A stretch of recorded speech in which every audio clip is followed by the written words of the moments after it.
Okay, welcome back. Sebastian here. So, inspired by McLaren's pretty meteoric rise over the last 2 years from 2023 to the first half of 2025, I wanted to look at the biggest 2 year improvements by F1 teams since the year 2000. So, basically, the first quarter century. Now, some of the rules for this is that it will be split into half seasons based on the stat that I like to calculate as a proxy of race performance, which is average minimum finishing position. The other rule is that the first 2 years of a new set of a basically major regulation change are not included. So, for example, Williams's massive improvement from 2013 to 2014 would not be included in this because during that crossover point, there was basically the massive rule changes at the start of 2014. So that's just kind of an example. And I wanted to look at basically big improvements kind of within a stable set of regulations. So starting right away, starting with number 18, we'll be looking at 18 of these. Number 18 is Toro Rosso from the second half of 2009 to the second half of 2011. Their change in average minimum finishing position between those two time periods was negative 3.51 positions. And to try to add a bit more context to this, I've also put in how many points they scored under the 25-point system. So quite a few of these years, they didn't have the 25-point system, but I basically converted it to kind of make it a little bit easier to compare. So that first period, so the second half of 2009, Toro Rosso scored 10 points, or would have scored 10 points under the new system, whereas for the second half of 2011, 24 points. So Toro Rosso, pretty bad car for 2009, and all through the first 3 years of that regulation set, 2009 all the way to 2011, pretty gradual improvements by the team to the point that they were basically I would say like a decent midfield team for the second half of 2011. Start of 2009 as well, they were probably the worst team on the grid, especially the second half of the season when Force India had a pretty good year. Number 17 is Williams, and this is from first half of 2023 to first half of 2025, so that includes this year. Average minimum finishing position change, negative 3.52. That first section, 11 points scored. Second part, the first half of this year, they scored 59 points. So pretty almost 6 times improvement in terms of points for Williams. And we know for Williams, I think last year they made a massive overhaul in terms of how they kept track of parts within the Williams factory. And we know that contributed a large part to the massive improvement we saw this year. Because before they were basically making their cars in Excel, as we infamously found out. But now they're using much more modern systems like Jira, things that all the other major teams are basically using. So that definitely helped. But also I think the improvement in driver lineup will also contribute a little bit, even if Sainz has not had such a good first half of the season. Now, number 16 is Force India, second half of 2010 to second half of 2012. Average minimum finishing position change of negative 3.77. That first portion, second half of 2010, they only scored 21 points, but for this end point, 63 points. So basically almost tripling their points total. Force India was very, very strong at quite a few races second half of 2012. Almost won the Brazilian Grand Prix in the hands of Nico Hülkenberg, but had some pretty high P4s, P5s spread throughout as well. So again, pretty strong second half of the season. A large part of that, I think, probably down to the fact that the Pirelli tires were very, very unpredictable this year. And not to take anything away from the car itself, but it was just that the tires were very unpredictable and it allowed teams like Williams, Sauber, Force India from time to time to have some really, really good weekends and to fight with the front-running teams despite massive differences in budgets. All right, number 15 is AlphaTauri, second half of 2018, second half of 2020. Average minimum finishing position change of negative 3.78. The first interval, they scored 13 points. Second interval, they scored 54 points. So basically quadruple the points total there. And interestingly enough, this does not include Pierre Gasly's Italian Grand Prix win, as that win would have been in the first half of the 2020 season, because even though it was at Monza. So I think in terms of thinking about why this happened, I think 2018 Toro Rosso was obviously the first year under the with the Honda power units. Quite a few grid penalties that second half of the season with Gasly and Hartley, until a lot of races where they were starting from the back of the grid. The first half of the season, they had quite a few, really shock results, like Gasly's 4th place in Bahrain. I think Gasly also got like a 6th in Hungary, although that might have been second half of the season. It would have been right on the cutoff there. But second half, like later in the second half of the season, it felt like the results kind of, tabled off a little bit. But second half of 2020, very, very good car, and these were really the best cars that AlphaTauri would produce, and they would, I would say, in my opinion, culminate the following year, 2021, which was probably the best car that the Faenza team has ever made. Maybe with the exception of the 2008 car, but of course that's a bit of a special circumstance there. So all in all, pretty big, pretty solid improvement from AlphaTauri over those 2 years. Number 14 is Haas, second half of 2022 to second half of 2024. Average minimum finishing position change of 3.93 positions. The first interval only scored 3 points that half season, whereas second half of 2024 they scored 27 points. Now the first half of 2022, of course, they had a pretty decent start. The ground effect regulations were one of the better teams in the midfield, but basically it seems like when other cars kind of started to figure the regulations out, Haas kind of just went downhill, went backwards, and fell to basically being the 9th best team on the grid, hence why they only scored 3 points the second half of that season. However, this past season, 2024, the team got, the car was pretty good in qualifying, but it was also pretty good on its tires, and it was able to, manage a length, a race stint pretty well, and so that allowed it to be a pretty regular midfield scoring, point scoring competitor. All right, number 13 is Williams, and this is a bit of an interesting one. You would not really expect the associate the 2021 Williams with being a good car. Does have a shock result in there, but definitely not, considered to be a good car. But the only reason it made this list is because the 2019 car that it was compared to was so horrendously bad that the improvement that they did make is still, historically pretty good. So this is, of course, comparing second half of 2019 to second half of 2021 with an average minimum finishing position change of 4.05 positions. Of course, second half of 2019, 0 points. That Williams car was awful. Probably the worst car we've had since 2017, I would say. 2016, 2015, you start getting into a bit cars that, might give that Williams some competition. But 2021, second half of the season, a couple of shock results in there, including George Russell's podium. And that, even though it was half points, so Russell only got 9 points for that podium, it did mean that Williams ended up with 13 points for the second half of that season and allowed them to comfortably finish 8th in the Constructors that year. All right, number 12 is Jaguar from second half of 1998 to second half of 2000. Average minimum finishing position change of 4.13. Of course, first interval only would have scored 1 point under the 20-25 point system.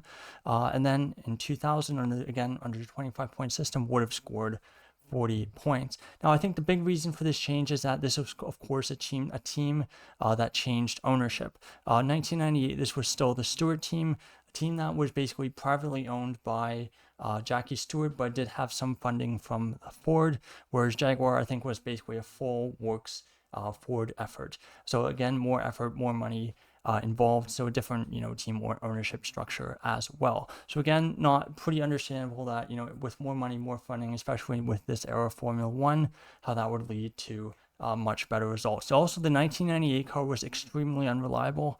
I think Rubens Barrichello only finished one race the second half of that season, so that would definitely cause you to have a really, really poor score in terms of average minimum finishing position. So now moving on to number 11, and that is Ferrari. From second half of 2005 to second half of 2007, average minimum finishing position change of negative 4.28. They would have scored 82 points under a 25-point system in the first interval. Second interval, 243 points. Now, of course, big reason for the change is that 2005 was a pretty major regulation change, and it was pretty much deemed the anti-Ferrari rules, where the FIA basically went after a lot of things that Ferrari used to basically dominate F1 for the previous 5 years. So, for example, tire changes were banned. I think that rule got eventually was changed, but at least for 2005, that was a rule. And then, of course, there was rules with I think. In terms of the bodywork as well. So those were the two big ones. But the tire change rule was a massive issue because that was something that they, in collaboration with Bridgestone, basically had really worked out to pretty much perfection. So come along 2005, really, really poor car, basically a midfield car. But by 2007, they, of course, won championship that year. So you could see over 2 years, massive, turnaround in their fortunes, and shows, again, the good work that Ferrari were able to do to recover from those, regulations that were kind of imposed on them for 2005. Now, next is 2010, and this is BMW Sauber. So this period is from the first half of 2006 to the second half of the first half of 2008, I should say. Average minimum finishing position change of negative 4.44. They would have scored 57 points that first interval, and the second interval they would have scored 197. So almost quadruple their points total there. Big reason for this change, for this massive improvement, is that prior to 2006, Sauber was basically an independent, privateer team. BMW were very unhappy with their relationship with Williams, and I think Williams basically kicked them out. And so instead, BMW basically attached themselves to Sauber, and it became the BMW Sauber basically works team. And a lot of investment, a lot of resources went into that team, and that helped lead to the dramatic improvement in the team that led to them basically being a drivers' championship challenger for the first half of the 2008 season. Now, number 9 is Alfa Romeo, and this is from second half of 2017 to second half of 2019. So average minimum finishing position change of negative 4.6. First interval is no points, second interval 31 points. Second half of 2017, Sauber was an absolute disaster.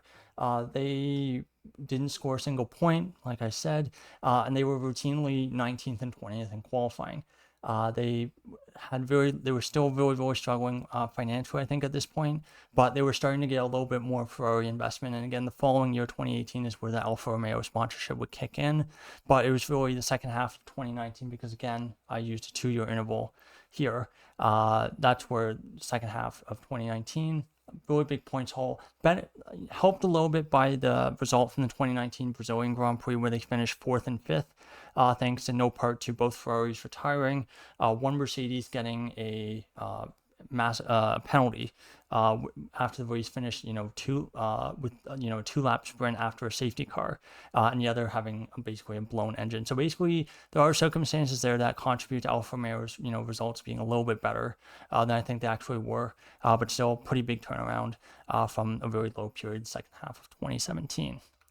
All right, number 8 is McLaren, and this is not going to be the first time McLaren are going to show up in this video.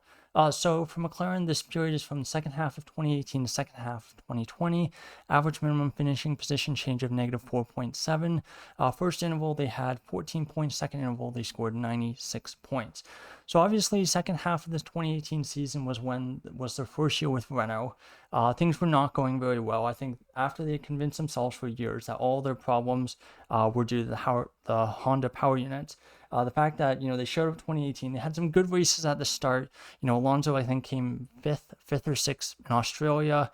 He had a pretty good result in Baku as well after, having 3 wheels, I think 1 or 2 wheels still left on his car after the first lap. So there were some good results there the first half of the season, but the second half, I think it really just exposed how bad the McLaren was. It was a very tricky car as well. Van Dorn really struggled in this car, and Alonso kind of just gave up because he had announced he was retiring from F1 at the end of the year.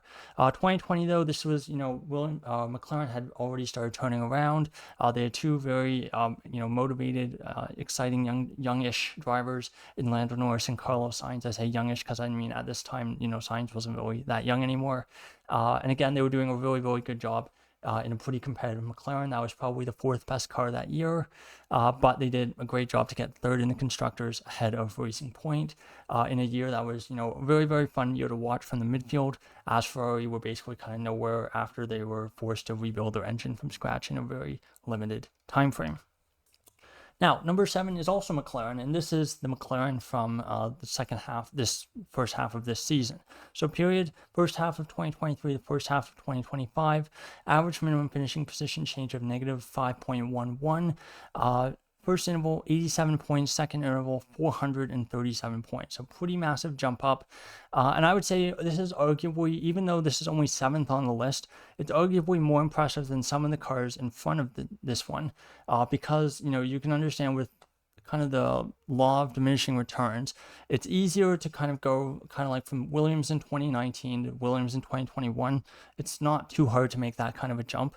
And again, going from kind of back marker, low back marker team to kind of middle of the midfield, front of the midfield, again, not too hard. But to go from basically near the bottom of the midfield, one of the slowest possible teams at the start of 2023, and then in 2 years be an absolutely dominant car is very, very impressive. And that, I think, in some ways makes it even more impressive than some of the teams that are in front of this one. The other thing is that if I had chosen the time intervals to not do half seasons, but if I did quarter seasons instead, it would also look more impressive. Because unfortunately, basically right towards the tail end of the first half of 2023, this is where the turnaround had already happened. So, Norris was already starting to get a couple podiums in here, and that kind of, obviously skews the numbers slightly to make the car look a little bit better than it actually was. So in some way, that gap could even be, quite a bit larger. All right, but number 6, let's move on. This is Toro Rosso from the second half of 2008. So obviously first half of 2006, second period interval, second half of 2008. Average minimum finishing position change of negative 5.22. They would have scored 7 points in that first interval, and they would have scored 87 points in that second interval. So pretty big gap there. Of course, this is a pretty famous time period for Toro Rosso. They get their first win in Formula One, of course, at the 2008 Italian Grand Prix. But, Vettel also had quite a few really good results around this race as well, including, I think, a 4th or a 5th place finish at the finale in Brazil. And, of course, the Toro Rosso this year was basically the same chassis as the Red Bull team. So basically, the FIA had to bring in a rule after this, basically saying teams had to make their own chassis, had to have different chassis. So it was basically a different chassis, but had a Ferrari engine, which was part of the reason why they beat the Red Bull that year. But still, a massive turnaround from 2006, whereas the first year after they bought the team from Minardi. And so again, reasonable to understand that you'd have quite a few struggles first year owning the team especially after the financial difficulties Minardi had in the early mid 2000s. Another, I guess, factor is that, the driver lineup probably a lot better. I think the combination of Bourdais and Vettel probably much stronger than the combination of Liuzzi and Scott Speed. So again, that probably also, contributed to some of that change as well. All right, number 5 is BAR. And BAR, this is not the last time they'll show up on the list. A bit of a shock that they have 2 in the top 5 here. But starting interval of 2002, they only had first half of 2002, they only had 22 points. The second interval is first half of 2004, where they would have scored 145 points. Again, this is converted to 25-point system. Now, average minimum finishing position change negative 5.28, and let's talk about why. So, first half of 2002, the car was not very good, also very unreliable. So it's a lower midfield team. But first half of 2004, they were arguably the second best team on the grid after Ferrari, and they had a very strong driver in Jenson Button, who was doing a really good job delivering semi-regular, podiums for the team.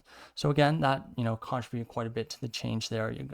Car improved quite a bit, but also driver improved. And I think there were some circumstances as well. Williams, McLaren, Ferrari's main rivals the year before, both had some pretty weak cars, and that kind of allowed a BAR to kind of jump up into that gap between kind of Ferrari and everyone else. A bit similar to Aston Martin at the start of 2023. All right, number 4 is McLaren. So for McLaren, this is from the first half of 2009 to the first half of 2011. Average minimum finishing position change of negative 6.14. First interval, they would have scored 39 points. Second interval, they scored 243 points. So massive improvement here, and this was, of course, in large part due to the fact that McLaren really messed up the start of the 2009 regulations. By the second half, even by the second half of 2009, they were a much better car. They were competing for regular wins. Hamilton won in Hungary, won in Singapore. And they were, well on their way to fighting for the championship, which they would eventually end up doing the following year in 2010. 2011, again, pretty strong year. Not really able to compete for the championship because of how strong the Red Bull was, but still very, very good car, second best car on the grid that year. So again, pretty strong turnaround from the McLaren to kind of correct after a very, very bad start to 2009. All right, number 3 is the second of our 2 BARs, and this is from the second half of 1998 to the second half of 2000. So, average minimum finishing position change of negative 6.39. In the first interval, they would have scored 4 points. Second interval, they would have scored 84 points. So I'm just going to get myself a little bit of water here. All right, that's better. Now, for BAR, second half of 1998, they were basically Tyrrell still. So they had very little money, and this was basically the dark days of Tyrrell when they were basically the team was falling apart. So the team was very, very slow. The car was awful. And again, with British American Tobacco Company, sponsorship. And this was basically a new team that was formed in 1999.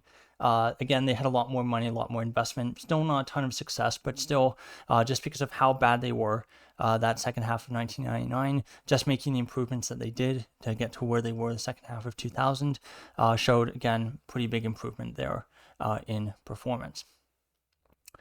All right, number 2 is Renault, and this is from 2001 to 2003, and the first half of both seasons. Average minimum finishing position change of negative 6.65 positions. Starting interval, they would have scored 150, or they would have scored 15 points. Second interval, they would have scored 120 points. Reason for this change was that this was kind of during the transition period between Benetton and Renault. So Renault, of course, basically bought out the Benetton team to remake the Renault Works team.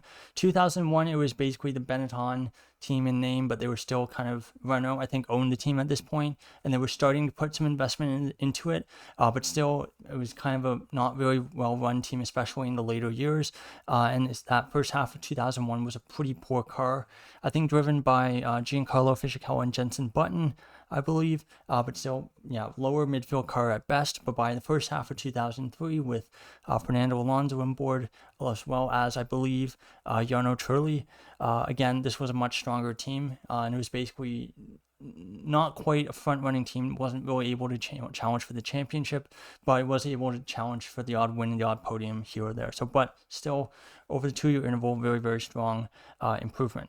Now, the number 1 improver over the last 25 years, some of you may have guessed already if you've been keeping track, but number 1 is Lotus, and this is from the second half of 2011 to second half of 2013. Average minimum finishing position change of negative 7.33. Starting interval, they scored 7 points. Ending interval, they scored 132 points.